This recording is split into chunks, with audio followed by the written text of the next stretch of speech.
The Jim and Terry Show. We're still glitching, or is that twitching because we're old people? As soon as we started talking about the aliens, I'm telling you, They're here. The gremlins are in the walls and in the pipes and who knows what.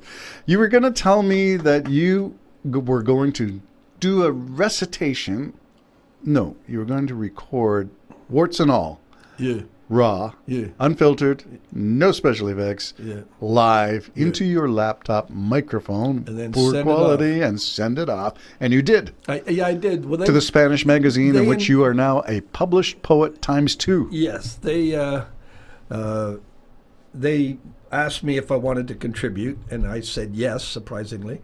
Well, I'm inferiority complex, but you and I have talked in the past about, because AIs now come into the world, I said our only real hope is just be real human. Yes. Just be human. And I know my kids always said that about me. Dad, why don't you just get your guitar and play?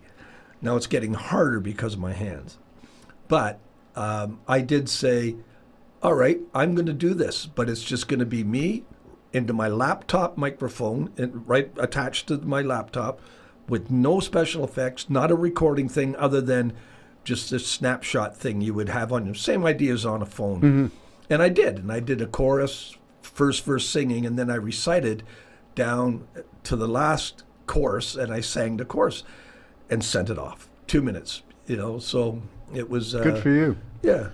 Good for you for being true to your human self. I made mistakes, and I thought, no, I'm going to stay there. You fallible mortal, you. Yeah, like you could tell it wasn't the best guitar to use. It's my parlor guitar, and the strings are dead. They haven't been replaced in 3 years, and my playing isn't the best.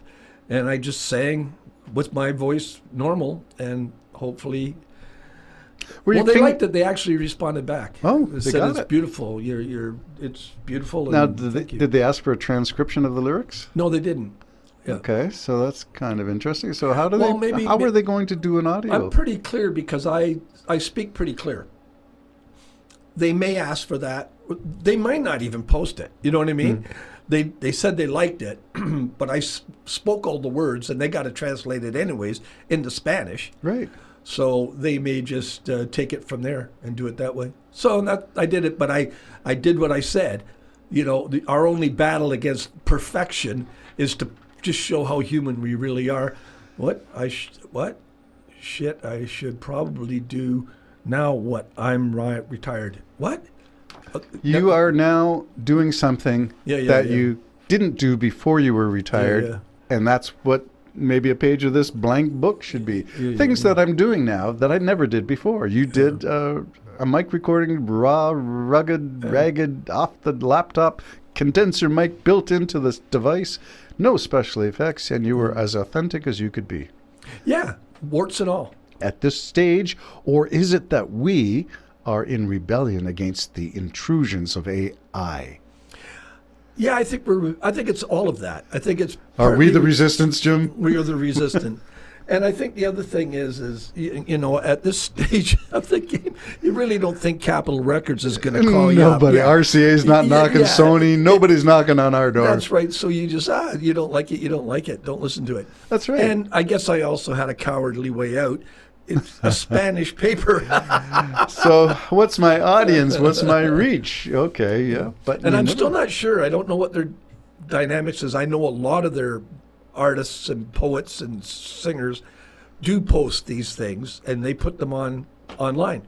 So yeah, I'll now see these people are not Canadian. They are in America. It's Florida. United States. It's a Spanish-speaking magazine out of Florida. Out of Florida is the main area, but they got like contributors from Puerto Rico and all South America, different places. Wow. Yeah, the Spanish community mostly.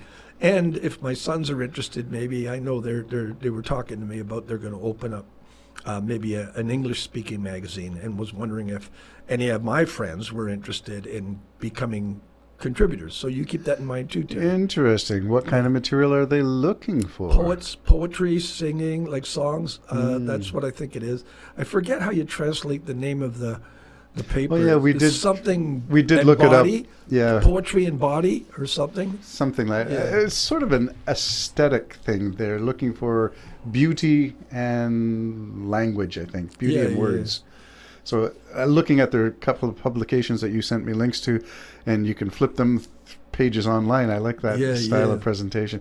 Yeah, it's very much photography, beauty tips. Oh, yeah, the magazine's glossy. Yeah. It's very glossy, very kind of classy magazine. Oh, good for you for pursuing something. Again, the book that I like is the blank one given to me by one of my sons.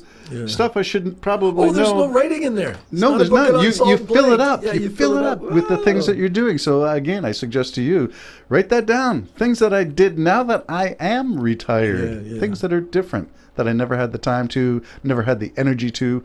All the stuff that you're doing now. I don't have to put everything in there, dude. You don't have to put anything. It's not even your book, but I'll let you write a page in it or something. I would say the Jim and Terry Show began as part of, that was a retirement goal for me. So that's the stuff that I should write down now that I am retired. That became a retirement project. And that's really kept us going in our friendship. It's been a reason to get together. It's not quite church, but, wherever two, that's you and I are gathered, there you go. Well, I was really looking forward. Like I told you, I'm very, very tired for various reasons today. Yeah. But I was really looking forward to, because so much has happened in the world at this particular time. We probably don't have a time on this show to cover them, but soon to come to you will be probably our discussion of Charlie Kirk's assassination, plus Russia invading Poland. And not invading. Aerial incursion would probably be the most accurate way 19 to say. 19 drones? Yeah, some of them were unarmed, and so I know it's not a mistake. We'll get to. Well, we got maybe a couple of minutes. If you want to introduce it, and we'll go into the next podcast. The other thing, all at the same time, because maybe we can just cover the show with this. All at the same time, we have the UAP thing happening. Yes. Where finally they're putting it on TV, and finally you're seeing the officials say, "What is this?" Mm-hmm. And that is good, because it's almost like warming us up to more. And then we have the absolutely disturbing Epstein birthday card and those drawings, which show that a lot of his friends knew exactly what he was into, and they were. I guess into it. I guess they were into it because he was their friends. Oh, boy. And even Trump saying, I hope you enjoy your next. Well, remember Trump's view is it's a hoax. The whole thing is a hoax, a Democratic hoax. Yeah, and my biggest concern is that the Charlie Kirk and that the Polish drones going into the Polish airspace, they had to be shot down, by the way. So the Poland Air Force shot them down and launched their jets, to intercept. My concern is that that's going to overshadow the Epstein, because Trump is an expert at diversion, deflecting, and this is perfect. And so far this morning, I've heard nothing about the Epstein files, not a thing. Well, there you go. One easy way to wipe Epstein off the TV, off the media, off the mainstream coverage is to create a distraction somewhere else, and Putin, you suggest, is obligated to do that for Trump? Well, if you want conspiracy, just think about it. All you have to do is Putin say, "Look, I know you're mad at me, but here's what we'll do. We'll send 19 drones in, we'll say it's a mistake. It's just when, they went astray. 19? Okay, but the world will be up in arms." So everybody's talking about that. At the exact same time, you have a major political figure, even though he was young, only 31, being assassinated, basically live on TV. There's actual pictures of him being shot. So I didn't see those, and I don't want to, but they're apparently quite gruesome. He was hit in the neck, and he had no chance of living. And the assassin got away completely so far. Yeah, completely got away. Well, we can do another, we'll do a summary of this, wrap it up, but we will spend an episode, maybe a podcast. What do two guys with a coffee in Thursday mornings in a hobbit hole have to say, and what is our understanding of the Epstein files? What does it represent for America? And then we'll go into the notion of the conspiracy, which is if there's a way to get it off the news, drones and an assassination would do it. Yeah. Drones, assassination, and a UAP finally being released, all at the same time. So there was no room for the Epstein And files. an attack by Israel on a hospital in Gaza, and that was all in 1 week. And look, Qatar. And Qatar.